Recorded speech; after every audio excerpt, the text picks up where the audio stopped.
Salut à tous, ici Reg, bienvenue dans les actualités cinéma, séries et un petit peu jeux vidéo de la semaine. Comme d'habitude, pas mal d'actualités cette semaine. Je vais vous donner mon avis sur l'actualité, c'est pas juste un listing bête et méchant que je fais. Je compte aussi sur vous pour avoir votre avis dans les commentaires. Je réponds régulièrement ou je fais des vidéos dédiées. J'avoue que les dernières semaines, ça m'a donné des idées pour plein de vidéos, donc c'est cool, on va parler de tout ça. Mais il y aura, comme d'habitude, dans la description, Alcantara épinglé, la liste des actualités. On va commencer avec une actualité concernant Jurassic World Rebirth. On connaît la durée du film, ça sera 2h14 normalement, c'est pas 100% officiel, mais normalement ça sera ça, et c'est une bonne chose. Il y en a marre des films un peu trop longs, sauf une exception que je vais citer dans quelques secondes, mais on sait aussi que c'est Alexandre Desplat qui va composer la musique. C'est un bon compositeur, l'un des meilleurs en activité. Après, s'il fait son Yes Man ou des choses inintéressantes, ça peut être très pénible aussi. On verra ce que ça donne, mais j'aime beaucoup Desplat, doublement oscarisé si ma mémoire est bonne. Peut-être que je dis une bêtise, corrigez-moi. Mais en tout cas, voilà, je pense que c'est un bon combo. Le film pas trop long, j'aime bien le réal. J'ai hâte de voir ce que va donner ce Jurassic World Rebirth, mine de rien. Ensuite, on parle de films longs avec Mission Impossible 8 qui va durer 2h49. Ça, c'est confirmé. Et oui, ok, trop bien, je suis content. Pourquoi? Parce que je suis en train de me remater tous les Missions Impossibles. J'ai écrit et du coup filmé les 4 critiques des 4 premiers films et je vais donc normalement terminer cette semaine et je sortirai une grosse vidéo qui je pense va durer 3-4 heures sur Mission Impossible lors de la semaine de diffusion de ce nouveau film. On va faire la critique évidemment, mais pour la conclusion de la saga, un film de presque 3 heures, je pense que c'est approprié. On verra ce que ça va donner. Tom Cruise n'est plus tout jeune, donc je pense vraiment que c'est la fin de la saga, The Final Reckoning. Donc on parlera de tout ça évidemment en critique à chaud. Je prépare une vidéo sur les meilleures cascades aussi, une critique des 8 films d'un coup, ça sera long, mais croyez-moi, ça sera bien, en tout cas je l'espère, à vous de me dire, dans quelques semaines. On a un casting concernant Hunger Games Sunrise on the Reaping, du coup le film qui raconte la jeunesse de Haymitch et son Hunger Games. Il sera interprété ce Haymitch par Joseph Zada, que je connais pas du tout pour le coup, donc c'est cool qu'ils aient pris un acteur un peu inconnu au bataillon pour ce rôle, ça veut dire qu'il a vraiment impressionné. On a aussi Whitney Peak qui va jouer Lenore Dove Baird. Je connais pas du tout Hunger Games pour le coup, j'ai juste vu les films, du coup je m'y connais pas assez, mais voici le casting. McKenna Grace qui va jouer Maëlys Donner, donc voilà, pourquoi pas. Encore une fois, les fans de Hunger Games savent mieux que moi. Et Jesse Plemons, alors ça je connais, Jesse Plemons va jouer le personnage qui était à l'époque interprété donc par Philip Seymour Hoffman. Et ça fait grave plaisir parce que j'adore Philip Seymour Hoffman, il me manque comme à beaucoup de personnes. Plus tard que Heavensbee, et ce qui est cool c'est que Jesse Plemons a déjà joué le fils de Philip Seymour Hoffman. Et vous vous dites pourquoi c'est pas le vrai fils de Philip Seymour Hoffman qui interprète du coup le personnage? On ne sait pas, peut-être il voulait un nom un peu plus connu, comme Jesse Plemons, qui est un excellent acteur, Jesse Plemons. Peut-être, je sais pas, le fils, il voulait pas jouer son père décédé, je n'en sais rien. Mais en tout cas, c'est un casting que je trouve intéressant. Ils se ressemblent, en vrai, c'est trop cool et j'aime tout ce que fait Jesse Plemons. Donc j'ai en vrai hâte de voir le prochain Hunger Games parce que j'ai beaucoup aimé le précédent, le prequel avec Snow, que je trouve être le meilleur de la saga. Donc hâte de voir ce que ça va donner. Si on parle de choses que j'ai hâte de voir, il faut parler de Sam Raimi. Il faut savoir qu'il a fini le tournage de son prochain film qui s'appelle Send Help. Apparemment, c'est un mélange entre Castaway, donc Seul au monde, en français, vous savez, tu mets avec Tom Hanks, et Misery, donc avec Dylan O'Brien et Rachel McAdams. Voilà, j'imagine que c'est 2 personnes sur une île avec cette femme, ou du coup l'homme qui va garder prisonnier la personne en question, on verra ce sera laquelle. Sam Raimi, je suis fan, on aime ce qu'il fait. Il n'a pas fait de film depuis Doctor Strange 2, et avant il n'avait pas fait de film depuis Oz, le retour, je crois. Donc, hâte de voir ce que ça va donner. Le film devrait sortir en janvier, le tournage est bel et bien fini. Il prépare un film sur The Mortuary Assistant, qui est un jeu vidéo, apparemment, je connaissais pas pour le coup, mais un film est prévu. Le film a commencé son tournage, ça sera avec Willa Holland et Paul Sparks.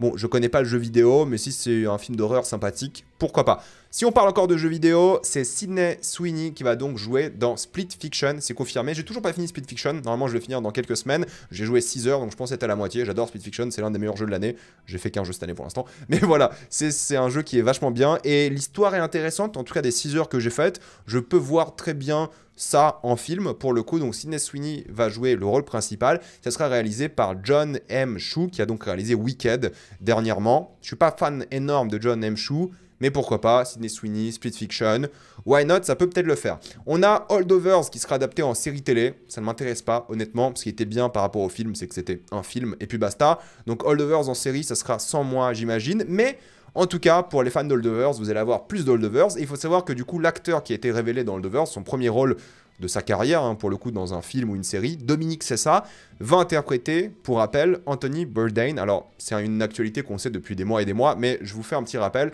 parce que le tournage va bientôt commencer. Ça sera réalisé par Matt Johnson, qui a réalisé le film Blackberry. Le film Blackberry était vachement bien. Si vous n'avez pas vu le film Blackberry, regardez Blackberry, c'était cool, je crois que c'est disponible sur Prime, pour le coup. En tout cas, lui qui joue Anthony Bourdain. Anthony Bourdain, pour ceux qui ne connaissent pas, c'est un chef, on va dire, mais c'est surtout un mec que moi je connais en tant que personnage principal, acteur de sa série de documentaires à l'époque qui s'appelait Parts Unknown, où il voyageait à travers le monde pour découvrir la cuisine du monde. Il parlait de voyage, il parlait de nourriture, c'était vachement bien. C'est un mec qui avait une aura et une attitude vraiment particulière. Voilà, quelqu'un qui était réputé aussi pour être un grand dépressif, entre guillemets, c'est lui qui s'autoproclamait comme ça. Et il parlait beaucoup de son travail, de sa santé mentale, de plein de choses hyper intéressantes. Donc, honnêtement, regardez Parts Unknown. J'ai pas vu tous les épisodes, mais j'en ai vu beaucoup à l'époque. C'est vachement bien. Je pense que c'est un très bon choix de casting. Dominique Sessa est très bon. Et il y aura aussi Antonio Banderas dans le film. Le tournage va bientôt commencer. On a une actualité concernant le prochain film de J.J. Abrams. Oui, le tournage commence aujourd'hui normalement. Glenn Powell au casting, Jenna Ortega, Emma Mackey et Samuel L. Jackson. Il n'a pas fait de film, J.J. Abrams, depuis le Star Wars 9. Et oui, ça fait quand même 6 ans qu'il n'a pas fait de film. Donc pourquoi pas. Moi j'aime bien J.J. Abrams. C'est pas un grand réal, mais j'aime bien. Je pense que ça peut être cool. J'ai hâte de voir ce que ça va donner. Je suis assez curieux. On a une actualité concernant Pedro Pascal et J.K. Rowling. Vous le savez, au Royaume-Uni, maintenant, si vous êtes une femme trans, vous êtes, d'après le gouvernement, uniquement un homme. Voilà, ça concerne que les femmes. Les femmes sont uniquement femmes si nées biologiquement en tant que femmes. Vous vous rendez compte que je suis pas du tout d'accord avec ça parce que, encore une fois, l'expression de genre et l'identité de genre n'a rien à voir avec la biologie. Et c'est ça, les personnes trans, elles sont pas biologiquement hommes-femmes. C'est pas le sujet, en fait, tout simplement. Mais bon, voilà. Au Royaume-Uni, ça arrive, c'est comme ça. J.K. Rowling s'est félicitée de cela. Elle a d'ailleurs participé d'un point de vue financier à faire avancer cette cause anti-personnes trans parce qu'apparemment, elle défend les femmes, ce qui n'est pas vrai parce que sinon ils auraient aussi mis une sorte de règle par rapport aux hommes biologiques, mais non, ça concerne que les femmes, visiblement. En tout cas, Pedro Pascal, vous le savez, est un grand défenseur de la cause trans et il a dit, je cite, Awful, disgusting shit is exactly right, heinous loser behavior, en parlant de J.K. Rowling, et il a raison, il a une sœur trans, pour le coup, Pedro Pascal, il a toujours été très ouvert par rapport à son soutien. C'était à l'avant-première de Thunderbolt où il portait un t-shirt de Protect the Dolls, qui est un t-shirt qui symbolise justement la protection des personnes trans, et en même temps, c'est un t-shirt, lorsque vous l'achetez, il coûte cher, hein, je crois que c'est 75 livres, il coûte cher, mais tous les revenus vont du coup à la cause trans, et je pense que c'est important, donc je suis très fier de Pedro Pascal, c'est cool, qui critique J.K. Rowling, cette connasse qui aurait dû la fermer depuis longtemps. Je comprends pas pourquoi J.K. Rowling parle de transphobie comme ça. Pourquoi elle est transphobe constamment alors qu'elle aurait pu juste faire carrière avec Harry Potter et la fermer? Non, elle a besoin d'être une haineuse, elle a besoin de gâcher sa réputation pour toujours. Elle aurait fait ses livres, ok, tout le monde aurait été content, mais depuis qu'elle est transphobe, c'est une vraie connasse et moi je ne soutiens évidemment pas ça. En termes de box-office, on a un truc assez intéressant concernant la revanche des Sith. Vous savez, le film est ressorti pour son 20e anniversaire. Super affiche, pour le coup. Vraiment génial, magnifique, rien à dire. Mais le film a rapporté 43 millions au box-office international. Vous vous dites, putain, c'est beaucoup et tout. Oui, c'est beaucoup. 43 millions pour une ressortie d'un film, c'est vraiment génial. Mais pour les curieux, voici le classement. Voici les films qui ont le plus rapporté d'argent lors de leur ressortie. Alors, il y a un peu de triche, hein, parce qu'il y a des ressorties 3D, des choses comme ça. Mais grosso modo, c'est pas encore dans le top. Pour le coup, quoique là, ça vient de le dépasser avec Toy Story qui a 41 millions. Voilà, maintenant, c'est le 16e film qui a rapporté le plus d'argent au box-office avec sa ressortie. C'est marrant de voir Avatar 3 fois dedans quand même. C'est pour vous montrer un peu l'aura d'Avatar à chaque fois que le film ressort. Tout ça pour vous dire que ressortir vos films, c'est bien. Ça cartonne. D'ailleurs, Coraline, ça a rapporté plus d'argent lors de sa ressortie que durant sa première sortie. Il y a plein d'exemples comme ça. Star Wars aussi, ça cartonne. Regardez, les gens qui vont voir du Star Wars, c'est assez génial pour le coup. Bref, ressortez vos films au cinéma, les gens se déplacent, ça fait vivre les cinémas, c'est trop bien de revoir des films qu'on a déjà vus auparavant au ciné ou les faire découvrir pour du coup de nouvelles personnes. On a aussi Sinners. Alors Sinners, c'est hyper intéressant parce que c'est un film qui explose des records en ce moment. Ça dépasse toutes les attentes. Personne ne s'y attendait pour le coup qu'un film original. J'en ai parlé aussi jeudi dernier, mais grosso modo un film original. Je rappelle, un film original, c'est un film qui est écrit pour le cinéma, pas une adaptation, juste un film pour le cinéma, voilà, qui a été écrit par Ryan Coogler. C'est le 30e meilleur bouche à oreille de l'histoire. Vous dites 30e, c'est pas ouf et tout. 4,8% de chute en termes de box-office d'un week-end à un autre. C'est absolument exceptionnel pour le coup. 4% de chute, c'est génial. Quasiment aucun film fait ça. Il n'y a que 30 films dans l'histoire des États-Unis qui ont fait un aussi bon bouche à oreille. C'est assez fou, c'est dingue. Je vais vous montrer la liste après de tous les films, vous allez vite comprendre. Mais en tout cas, c'est cool qu'un film original comme ça cartonne, une idée originale, un film d'auteur cartonne à ce point. C'est vraiment bien, c'est top pour le coup. Le film est à 163 millions au box-office international pour un budget de 90 millions. Apparemment, le film va s'arrêter aux alentours de 300 millions. Vrai succès critique, populaire. Ça fait grave plaisir pour le coup. Je suis hyper content du succès du film. C'est bien que des idées originales cartonnent. C'est important pour l'histoire du cinéma. C'est important pour l'avenir du cinéma. Donc, c'est une très très bonne nouvelle pour le cinéma, ce genre de truc. C'est exactement ce qu'il nous faut. Des idées originales, certes à haut budget, parce qu'il faut aussi les financer, qui cartonnent. Même pas certes à haut budget. C'est bien qu'il y ait des idées originales qui sont financées à ce point. Donc, très content. J'espère qu'il y a du coup plus de tentatives de faire des œuvres originales à haut budget. Pour ceux qui se posent la question, voici du coup le classement des films avec le meilleur bouche à oreille de l'histoire des États-Unis. En première position, vous avez The Greatest Showman qui a fait un 76% positif.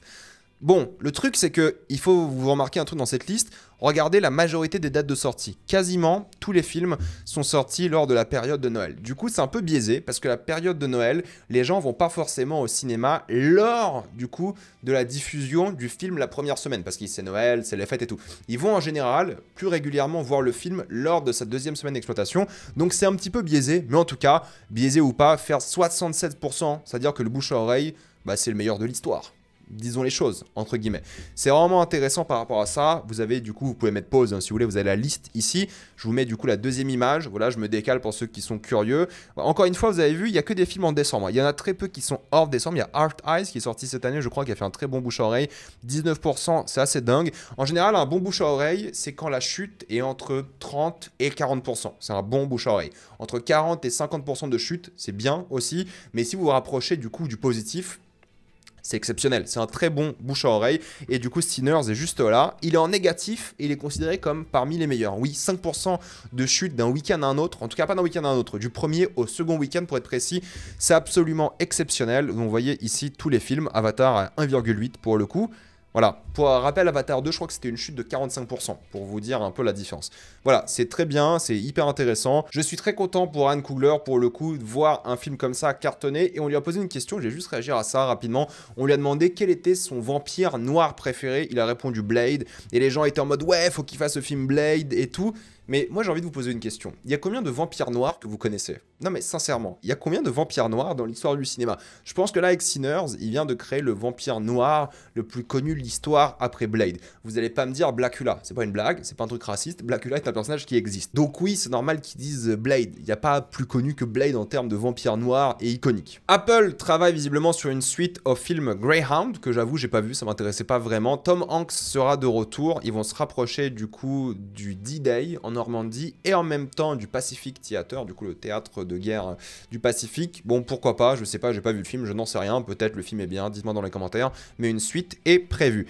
Love, Death and Robots s'est montré avec une nouvelle bande-annonce qui donne bien envie pour le coup, j'en parlerai évidemment comme d'habitude, d'ailleurs je re-regarde tous les épisodes pour faire un classement des épisodes de Love, Death and Robots, on va reparler de tout ça évidemment lors de sa sortie le 15 mai, si je dis pas de bêtises. En tout cas, il y aura 10 épisodes. Visiblement, il y a des passages en live action avec un acteur que j'aime bien. Je ne sais pas si c'est du live action ou pas. Ou alors, c'est magnifique, mais je vous jure, dans la séquence, on dirait du live action. C'est assez dingue. Il y a plein de choses bizarres, comme MrBeast, qui du coup fait une sorte de rôle, là. Et c'est le top billing. Top billing, c'est du coup la personne en haut des charts en termes d'acting, et il est numéro 1. Donc voilà, c'est lui qui a été, j'imagine, le mieux payé peut-être, ou le plus populaire de la liste. Alors il y a des acteurs qui sont bien dedans, qui vont jouer dedans, mais c'est MrBeast ici. Bon, ça me dégoûte un petit peu. Moi, les influenceurs, d'après moi, ils devraient rester dans leur zone. Mais voilà, il est dans l'œuvre. Voilà, il va jouer un rôle qui est similaire à ce qu'il fait d'habitude. Ça me dégoûte un petit peu, mais en tout cas, ce qui est cool, c'est qu'on aura un épisode sur les Red Hot, avec les Red Hot qui vont jouer leur rôle pour le coup, et réalisé par David Fincher. Ça sera intéressant parce qu'il a déjà réalisé, David Fincher, un épisode dans la saison 3, l'un des meilleurs d'ailleurs de la série.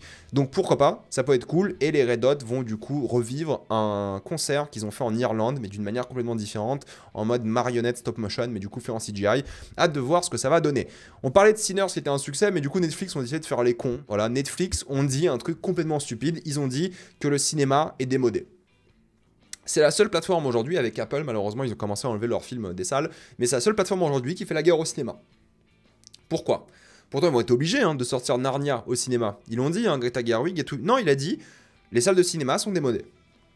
Les salles sont démodées d'après lui. Ce qui est faux. Sinners vient de battre des records. Sinners bat tout le temps des records. Il faut qu'un seul moment. Il faut qu'un moment pour tout changer.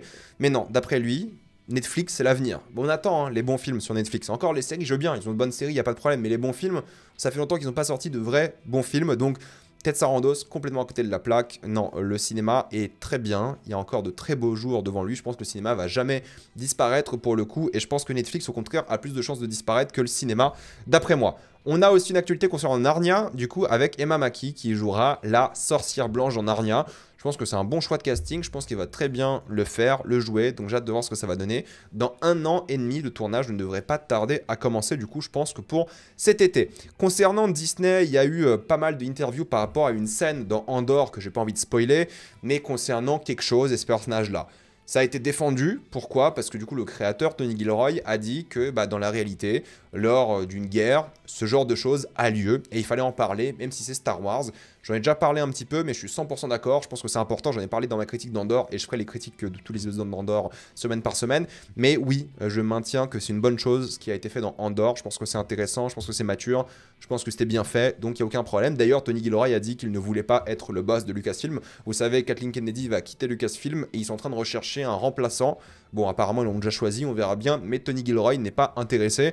C'est dommage parce que c'est lui qui a créé l'œuvre Star Wars la plus intéressante depuis 1980. C'est le showrunner, pour ceux qui ne savent pas d'Andor.